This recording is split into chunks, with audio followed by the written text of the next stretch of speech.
Bismillahirrahmanirrahim. Bağışlayan və mehriban olan Allahın adıyla. Allahın izniyle inşallah ki biz bugün Qur'an-ı Kərimdə Ənbiya surəsinin 35-ci ayəsi barəsində danışmağa çalışacağıq. Ayənin məzmunu bundan ibarətdir ki, Allah Müteal bu ayədə insana bir çox mətləbi xatırladır. Birinci mətləb ondan ibarətdir ki, ayə belə başlayır. Bismillahirrahmanirrahim. Kullu nəfsin zaiqatul maut. Hər kəs, hər bir nəfs, hər bir canlı ölümü dadacaq. Yəni, elə bir canlı olmayacaq ki, ölümü dadmasın. Ümumiyyətlə, Qur'an-ı Kərimdə zaiqə ifadəsi ki var, dadmaq ifadəsi, başqa bir ayədə Allah Müteal bəndələrinə xatırladır ki, məsələn, o günahkarlar etmiş olduqları günahlarının cəzalarını daddılar. Başqa bir ayədə də qeyd etdiyimiz kimi Allah insana xatırladır ki, hər bir nəfs, hər bir canlı ölümü dadacaq. Bu dadmaq ifadəsi ondan xəbər verir ki, Allah Müteal bəndəsinə bildirir ki, biləsən ki, sənin bu daddığın ölüm hamı üçün bərabər hüquqludur. Hamı bundan xəbərdar olacaq. Birinci mətləb budur ki, Allah burada insana ölümü xatırladır. Yəni, bil ki, öləcəksən. İndi bu çılpaq bir həqiqətdir. Bunu gizlətmək lazım deyil. Hamı bilir ki, öləcək. İnsan Allahı qəbul etsə, hətta etməsə belə, yenə də ölüm onun sorağına gələcək. Yəni, sən Allahı istəyirsən, varlığına şəhadət gətirdin də, gətirmədin də, bu ölümü səndən uzaqlaşdırmır. Ölüm sənin qapını döyəcək. Birinci mətləb sənin öləcəyini bilməyindir. İndi Allah bu ölümlə insanı qorxutmur. Allah insana bildirir ki, ölümün var olduğunu bilirsən, hətta Allaha iman gətirmədiyin halda belə, müşahidə edirdin ki, kimisə aparıb qəbristanlıqda dəfn edirdilər, qohumdur, qonşudur, yaddır, bilirdin. Bilirdinsə bilməliydin ki, sənin həyatının ölüm adlı bir hissəsi var və ölüm sırası sənə də gəlib çatacaq. Belə olan halda sən həyatını necə boş şeylərə sərf edə bilərsən? Bu həqiqətdən xəbərdar olduğun halda gərək bu həqiqətin barəsində düşünərdin. İkinci mətləb budur ki, ardıca ayənin buyurulur ki, وَنَبْلُوكُمْ بِالشَّرِّ وَالْخَيْرِ فِتْنَةً. Buyurur ki, ayənin davamında biz səni xeyir və şər ilə imtihan edirik. Yəni, bir xeyirlə imtihan olunma var, bir də şər ilə imtihan olunma var. Amma biz bir çoxumuz elə bilirik ki, imtihan olunma amma şərrin vasitəsilədir. Amma ayə belə demir. Ayə deyir ki, şər ilə imtihan olunma olduğu kimi, Allah bəndəsini xeyirlə də imtihan edir.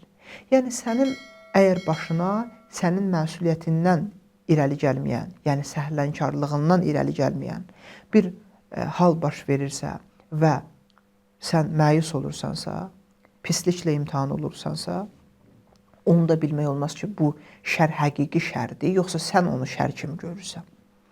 Ola bilər ki, bir insan avtomobil almağı çox istəyir. Amma bu ona nəsib olmur. Aldıqdan sonra da qəza keçirir. Bu hadisə hər nə qədər şər kimi görünsə də, bu hadisədə siz xəsarət almamısınızsa, bu əslində elə sizin xeyrinizədir. İndi Allah Mütealın da imtihan vasitəsi hər şaxəli baxımdan, hər sahədə özünü göstərir. Bir insan var, onun imtihanı fərqlidir. İnsan var, onun imtihanı maddi baxımdan yaxşı imkanının olmasıdır. İnsan da var, onun imtihanı hər nə etsə belə maddi baxımdan imkanının zəif olması ilə ola bilir. Yəni, insanların imtihanları fərqlidir. Və biz hər imtihana gördüyümüz qədərilə xeyir və şər ilə imtihan olunma deyə bilmərik. Elə şey var ki, biz onu xeyir görürük, əslində o şərdir. Elə şey də var ki, biz onu şər kimi görürük, əslində o xeyirmiş. Niyə bəs biz belə düşünürük? Çünki biz hadisələrin sonraki gedişatını bilmədiyimiz üçün nəyəsə nail olmaq istəyirik. Nail olduğumuz şeyə çata bilməyəndə dərhal məyus oluruq. Amma Allah bilir ki, həmin şeyə bəlkə də nail olsaydıq, bu bizim üçün daha ziyanlı olardı. Bunu bilmədiyimiz üçün biz dərhal nəsə baş verəndə məyus oluruq və yaxud nəyəsə çatanda da sevinirik. Elə olur ki, sən demə bir şeyə çatırsan, o şey sənin ziyanınaymış. Həmin bir şeyə çatmağın sənin əlindən sonra çox şeyin çıxmağına səbəb ola bilir. Biz amma bunu bilmirik. Niyə? Çünki biz bunun sonraki gedişatını bilmirik. Sonraki gedişatını bilən Allahdır. Ona görə bizdə bəzən məyusluq halı yarana bilir. Quran isə deyir ki, bilin ki, Allah sizi xeyir və şər ilə imtihan edir. Və ayənin sonunda da buyurulur ki, və iləynə turcaun.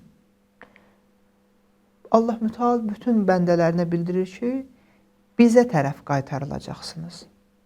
Nə istəyirsiniz edin, siz bizə tərəf qaytarılacaqsınız. Allahın huzuruna çıxarılacaqsınız. Bədbəxt adam o adamdır ki, bunu bilir, Allahın huzuruna çıxarılacağını bilir, amma yenə də həyatını qafil şəkildə yaşayır.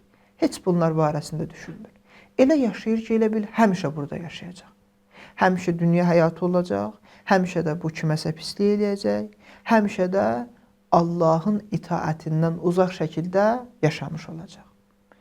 Bunun barəsində düşünməyən adam bədbəxt adamdır. Allah Müteal bu ayədə keçən, ayənin ikinci qismində ki, biz dedik, وَنَبْلُوكُمْ بِالشَّرِّ وَالْخَيْرِ fitnə. Allah Müteal ki, deyir, sizi xeyir və şərlə imtihan edirik. Bu ayə başqa ayələrdə də bu ayədə keçən bu söz istifadə olunub. Hətta Allah Müteal buyururdu ki, Təğabun surəsinin 15-ci ayəsində İnnəmə əmvalukum və avladukum fitnə. Vallahu indəhu əcrun azim. Buyururdu ki, həqiqətən mal dövlətiniz ki var, sizin var dövlətiniz və övladlarınız imtihan vasitəsidir. Yəni, sizin övladınız da sizin üçün imtihan vasitəsi ola bilərmi? Bəli, ola bilər. Yəni, bu imtihan vasitəsi sadəcə imtihan maddi şeylərdə olmur. Hər kəsin imtihanı fərqlidir və özünə məxsus şəkildə Allah Müteal onu imtihan edir. Ayənin sonunda da buyurulur ki, ən böyük mükafat isə Allahın yanındadır. Allah Müteal qeyd etdiyimiz ayədə bizə birinci bildirirdi ki, bilin ki, hamı ölümü dadacaq. Sonra insana bildirir ki, bilin ki, hamı xeyir və şərlə imtihan olunur. Sonra da bildirildi ki, Allah Müteal hər biriniz bizə tərəf qaytarılacaqsınız.